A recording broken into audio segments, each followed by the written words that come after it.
नांदेड़ में कोरोना का मर्ज काफी तेजी से फैलता जा रहा है। कोरोना को फैलने से रोकने के लिए शहर में एक मर्तबा फिर से सख्त लॉकडाउन नाफिज करने की बातें गश्त कर रही है। इस सिलसिले में जिला कलेक्टर डॉक्टर विपिन ईटनकर ने अपने बयान में वाज़ेह किया कि अगर कोरोना का मर्ज इसी तेज रफ्तारी के साथ फैलता रहेगा तो उसको रोकने के लिए सख्त इकदाम उठाने पड़ेंगे। जरूरत पड़ने पर फिर से शहर में सख्त लॉकडाउन की पाबंदियां भी लगाई जा सकती है। इसका कोई हतमी फैसला अभी तक नहीं किया गया है। ताहम इस सिलसिले में ताजिर बरादरी से बात करने के लिए एक खुसूसी मीटिंग व्यापारी एसोसिएशन के जिम्मेदारान के साथ की गई। मीटिंग में क्या कुछ तय किया गया, इस बारे में शहर के मारूफ कारोबारी शख्सियत हर्षद मेहता ने अपने तासुरात कुछ इस अंदाज में जाहिर किए। एक बैठक मान्य जिल्हाधिकारी साहेबांनी बोलवली होती व्यापाऱ्यांच्या प्रतिनिधीची।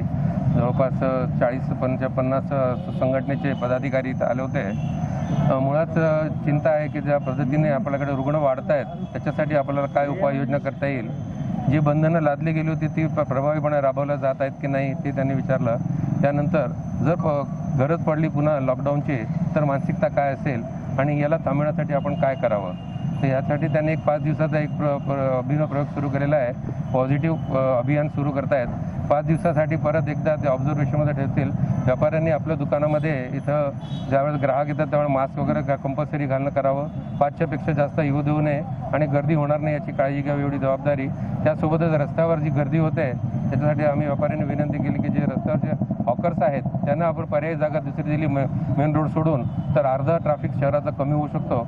त्याला त्यांनी तत्वतः मान्यता दिलेली आहे आणि वर्कशॉपपासून ते आपला सराफापर्यंत हा रस्ता तिथं नो वॉकर झोन जर केला तर फार मोठा ताण रस्त्यावरचा कमी होऊ शकतो आणि गर्दी कमी होऊ शकते। हे जर 5 दिवस आजपासून सुरू करणार आहेत, याच्यामध्ये जर प्रभावीपणे जर याचा बदल जाणवला नाही तर कदाचित येणाऱ्या 12 तारखेपासून परत लॉकडाऊन करायची पाळी येऊ नये यासाठी एक वॉर्निंग म्हणून आजच्या व्यापाऱ्यांचे मत जाणून घेण्यासाठी ही बैठक होती।